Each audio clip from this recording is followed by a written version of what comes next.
पक्कै पनि देश बनाउनका लागि, देश परिवर्तन गर्नका लागि भनेर आएका छौँ। सबैभन्दा पहिला आफैलाई परिवर्तन गर्नुपर्छ भन्छु म। अघिल्लो शपथ ग्रहणको दिन पनि हामी 12 मिनेट 46 सेकेन्ड ढिलो थियौँ भने आज 16 मिनेट 55 सेकेन्ड हामी ढिलो भएका छौँ। एक्सट्रीम एनर्जी ड्रिंक हामीलाई यसरी ढिलो गर भनेर यहाँ पठाएको हो जस्तो मलाई लाग्दैन। त्यसो भएको कारणले प्रत्येक मिनेटको महत्त्व यो सदनले बुझोस्, सरकारले बुझोस्, हामी सबैले बुझौँ। नेपाली हो, नेपाली समय हो, 2 बजेको बैठक 3 बजी जाँदा पनि हुन्छ, 4 बजी जाँदा पनि हुन्छ, जे गर्दा पनि नेपाल हो, नेपाली हो भन्ने खालको जुन भाष्य हामीले मनमा लिएर बसेका छौँ, यही सबैभन्दा मुख्य कारण हो हामीले उन्नति गर्न नसक्नुको। त्यसो भएको कारणले गर्दाखेरि सभामुख महोदय मार्फत म सम्पूर्ण सदन, सरकार सबैलाई ध्यान आकर्षण गराउन चाहन्छु। आउँदा दिनमा हामी बैठक सुरु हुनुभन्दा थोरैमा पनि 5 मिनेट अगाडि उपस्थित हुनुपर्छ। म यो माग राख्न चाहन्छु। हामी विभेदको अन्त्य गर्छौँ भनेर यहाँ भनिरहेका छौँ। भर्खरै पनि पूर्ववक्ता माननीयज्यूहरूले थुप्रै कुराहरू राख्नुभयो, आफ्नो मनको कुराहरू। तर यहाँ यही सदनभित्र पनि विभेद भइरहेको छ। सत्ता पक्षले 30 मिनेट बोल्दा पनि हुने, 40 मिनेट बोल्दा पनि हुने, प्रतिपक्षले अलि सानोले होइन 3 मिनेटमा सकिहाल्नुपर्ने, 2 मिनेटमा सक्नुपर्ने। हामी पनि जनताले चुनेर पठाएका जनमत प्राप्त जनप्रतिनिधि हौँ। त्यसो भएको कारणले गर्दाखेरि हामीले आफ्ना क्षेत्रका आवश्यकताहरू, आफ्ना तपाईँको चाहिँ के अरे मागहरू राख्नका लागि प्रशस्त समय दिनुपर्दछ। त्यो खालको सदन हामीले बनाएर हामीले त्यो खालको सदन अभ्यास गर्नुपर्दछ भन्ने माग राख्न चाहन्छु। म आफ्नो मनको कथा म यहाँ गाउन चाहन्न।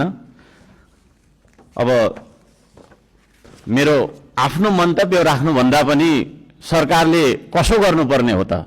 हिजो इतिहासमा हामीले के गर्यौँ, कसले के गर्यो, कुन नेताले के गर्यो, कतिको तपाईँको हामीले सङ्घर्ष गर्यौँ, के गर्यौँ भनेर नआवश्यक छ जस्तो मलाई लाग्दैन। हामी के गरिरहेका छौँ आज र भोलि के गर्ने हो भन्नेतर्फ सरकारले आफ्नो नीति तथा कार्यक्रम बनाउँदाखेरि यस्ता कुराहरूलाई पनि समावेश गरोस् भनेर चाहिँ म यहाँ जनताको मागहरू, राष्ट्रिय स्वाधीनताको, हाम्रो सम्प्रभुताको, जनताले चाहेका कुराहरू के कस्ता छन् त भन्ने कुरा म बुँदागत रूपमा वाचन गर्न चाहन्छु। पृथ्वी रहुन्जेलसम्म यो देश रहिरहनुपर्छ, हाम्रो देशको चन्द्र सूर्य अङ्कित झण्डा रहिरहनुपर्छ। त्यो मान्यता हामी राख्दछौँ। श्रम संस्कृति पार्टीले त्यो मान्यता राख्दछ। त्यसो भएको कारणले गर्दाखेरि देशको स्वाधीनता, भू राजनैतिक सन्तुलन र असंलग्न परराष्ट्र नीतिलाई बचाइराख्न सैन्य रणनीति उद्देश्यका साथ सुरु गरिएको असमान राष्ट्रघाती व्यापारिक सन्धि सम्झौता एमसीसीलाई खारेज गर्नुपर्दछ भनेर म माग गर्न चाहन्छु। 2 नम्बरमा सीमावर्ती क्षेत्रमा छिमेकी मुलुकहरूले गरिरहेको गतिविधिलाई सक्रिय रूपमा नेपाल सरकारले निगरानी राख्नुपर्दछ र संयुक्त राष्ट्र सङ्घ लगायतका निकायहरूमा गएर हाम्रो देशका 4 किल्ला कति हो त हाम्रो भूगोल भन्ने सिमाना यकिन गरेर सिमानाको रक्षार्थ नेपाली सेनालाई खटाउनु पर्दछ भन्ने म माग राख्न चाहन्छु। नेपाली जनताले यो माग राखेको कुरा म जानकारी गराउन चाहन्छु। जनताले सोझै चुन्न पाउने प्रत्यक्ष कार्यकारीको चुनाव गर्नेतर्फ सरकारको नीति तथा कार्यक्रम अगाडि बढोस्। यदि सरकारले 2/3 नजिकको सरकारले त्यो कुरा अगाडि सार्छ भने त्यसमा हामी सबैले सहयोग गर्नुपर्दछ।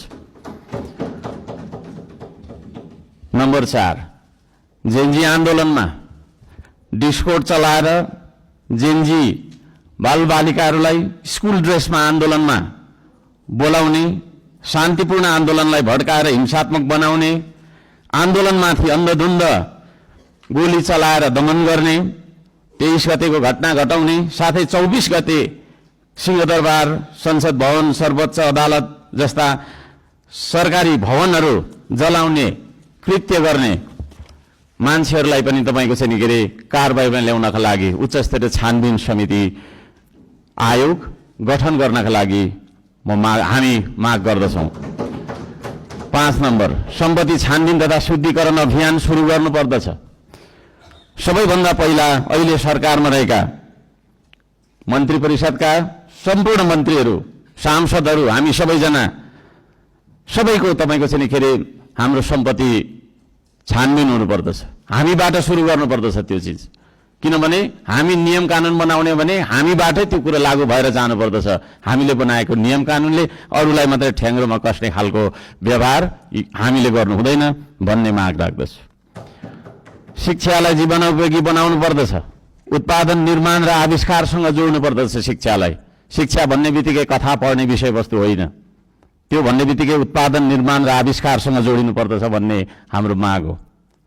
त्यसतर्फ सरकारले ध्यान दियोस्। हप्तामा 3 दिन मात्रै थ्योरी पढ्दाखेरि हुन्छ, 4 दिन विद्यार्थीले उत्पादन, निर्माण र आविष्कारसँग जोडेर क्रियाकलापहरू गर्न सक्नुपर्दछ। त्यो खालको जीवनोपयोगी शिक्षा लागू गरिनुपर्दछ भन्ने हामी माग राख्दछौँ। 7 नम्बरमा, खेतीबारीको समस्या हल नगरी देशको आर्थिक समस्या हामीले सुल्झाउन सक्दैनौँ, आर्थिक उन्नति हुन सक्दैन। त्यसो भएको कारणले कृषिमा देखिएका समस्याहरू पहिचान गर्ने र समस्या हल गर्ने सबै खालका तपाईँको प्राविधिक उपायहरू अपनाउने काम गरिनुपर्दछ भन्ने ध्यान आकर्षण गराउन चाहन्छु। नम्बर 8मा, कम्तीमा एक पालिकामा एउटा उद्योग हुनुपर्दछ, एक परिवारमा एकजना रोजगार हुनुपर्दछ। त्यो खालको नीति हामीले अपनाउनु पर्दछ। बन्द गरिएका उद्योगहरूलाई पुनः सञ्चालन गर्ने साथै नयाँ उद्योगहरूको स्थापना गर्ने नीति तथा कार्यक्रम सरकारले ल्याउनु पर्दछ भन्ने ध्यान आकर्षण गर्न चाहन्छु। 9 नम्बरमा, जनताको सेवा सुविधा, विकास र समृद्धिमा सार्वजनिक हितका लागि प्राकृतिक स्रोत साधन ढुङ्गा, गिटी, माटो, खोला, नाला, खानी, खनिज, वन जङ्गल जस्ता स्रोत साधनका सदुपयोग गर्न पाउने गरी सहज किसिमको चाहिँ नियम कानुन बनाउनु पर्दछ। कहीँ कतै हामी हुन्छ म सक्छु अब र यी सम्पूर्ण स्रोत साधनलाई परिचालन गरेर चाहिँ हाम्रो देशलाई समृद्ध बनाउनतर्फ हामीले ध्यान दिनुपर्दछ भनेर भन्न चाहन्छु। म यहाँ शुभकामना मात्रै दिनुभन्दा सरकारको नीति तथा कार्यक्रमको कुन दिशामा जानुपर्दछ भन्ने एउटा सल्लाह सुझाव र प्रस्ताव प्रस्तुत गर्न चाहन्छु। प्राकृतिक संरक्षण गर्नुपर्दछ, संस्कृतिको प्रवर्धन गर्ने र प्रवृत्तिको विकास गर्ने नीति सरकारले लियोस्। सुशासनका निम्ति भ्रष्टाचार तपाईँको चाहिँ अन्त्य गर्ने, निष्पक्ष, मितव्ययी, पारदर्शी, जवाफदेही, दूरदर्शी, परिपक्व र दीर्घकालीन कामहरू गर्नेतर्फ सरकार अगाडि बढ्नुपर्दछ। देशभरि शान्ति सुव्यवस्था कायम गर्नका लागि आवश्यक उपायहरू अपनाउन जरुरी छ। खाने पानी, स्वास्थ्य, शिक्षा, सडक, बिजुली बत्ती जस्ता आधारभूत आवश्यकताहरू परिपूर्ति गर्नतर्फ हाम्रो ध्यान जानुपर्दछ। राम्रोसँग अध्ययन नगरी हतार सरकारले ल्याएका कार्यक्रमहरू लागू गर्नु हुँदैन। कुनै निर्णय गर्नु अघि तपाईँको प्रतिपक्षी दलहरूसँग सल्लाह गरेर सबै पक्षको उचित सल्लाह लिएर चाहिँ सरकार अघि बढे। निर्णय गर्दै पछि हट्नुपर्ने नियतिबाट होइन सरकार बच्न सक्दछ। अहिले भर्खरै वृद्ध भत्ता, विद्यार्थी सङ्गठन, ब्रिज कोर्स जस्ता सम्बन्धमा निर्णयहरू जुन गरिएको छ यसलाई पुनर्विचार गरियोस् भन्न म चाहन्छु। वृद्ध भत्ताको समयको मापदण्डलाई जुन फेरबदल गर्ने भन्ने कुराहरू आएको छ कार्यसूचीमा, त्यस्ता कुराहरूमा सरकारले ध्यान दिएर मात्रै अगाडि बढ्दाखेरि राम्रो हुन्छ भन्ने माग राख्दछु। सुकुम्बासी भन्दै नागरिकको बासको अधिकारलाई खोज्दै डोजर चलाउने, राज्य आतंक फैलाउने चलनको अन्त्य गरियोस्। त्यो भन्न चाहन्छु। जनताको घर टहरा भत्काउनु हुँदैन, विस्थापन होइन व्यवस्थापनको नीति सरकारले लागू गरेर अगाडि बढ्दाखेरि सबैले राम्रो हुनेछ। दशकौँदेखि बस्दै आएका भूमिहीन सुकुम्बासीहरूको स्वामित्व दिने गरी लाल पूर्जाको व्यवस्था गरोस् भनेर पनि म भन्न चाहन्छु। किसान मजदुर सुकुम्बासीका समस्या पहिचान गरी समाधानको पहल गर्ने, धनीको मात्रै होइन गरिबको पनि हो यो देश भन्ने खालको आभास हामीलाई हुनुपर्दछ र जनतालाई पनि त्यो आभास भएको हुनुपर्दछ। त्यसतर्फ सरकारले काम गरोस् भन्ने म अनुरोध गर्न चाहन्छु। उपत्यका बाहिर पनि नेपाल छ भन्ने कुरा हामीले व्यवहारबाट जनाउनुपर्छ। यो काठमाडौँ उपत्यका मात्रै नेपाल हो भन्ने किसिमले सबै विकास चाहिँ यहाँभित्र मात्रै थोपार्ने किसिमको चाहिँ विकास हुनु हुँदैन भनेर म ध्यानकर्षण गर्न चाहन्छु। सबै खाले विभेदको अन्त्य गरिनुपर्दछ। भूपू गोर्खा सैनिकहरूको समान पेन्सनका लागि नेपाल सरकारले आवश्यक सबै खालका पहलहरू गरोस्। नेपाल सरकारले गरेको सन्धि मार्फत चाहिँ नि गएका भूपू गोर्खाहरूलाई नागरिकता कायम राखेर चाहिँ नि उहाँहरूलाई एउटा नागरिकको दर्जामा राख्ने नियम त्यो खालको चाहिँ नीति हामीले अवलम्बन गर्नुपर्दछ भनेर ध्यान आकर्षण गराउन चाहन्छु। समयको पाबन्दीले गर्दाखेरि मैले यी कुराहरू सबै कुरा वाचन गर्न चाहिनँ। माननीय सभामुख महोदयले 2-3 चोटि भनिसक्नु भएको छ र यो म पत्र सम्माननीय सभामुख महोदय मार्फत टेबल गर्न चाहन्छु र यस सल्लाह सुझाव अन्तर्गत सरकारले आफ्ना विचारहरू आफ्ना नीति तथा योजनाहरू अगाडि बढाओस् भन्ने म माग राख्न चाहन्छु। धन्यवाद।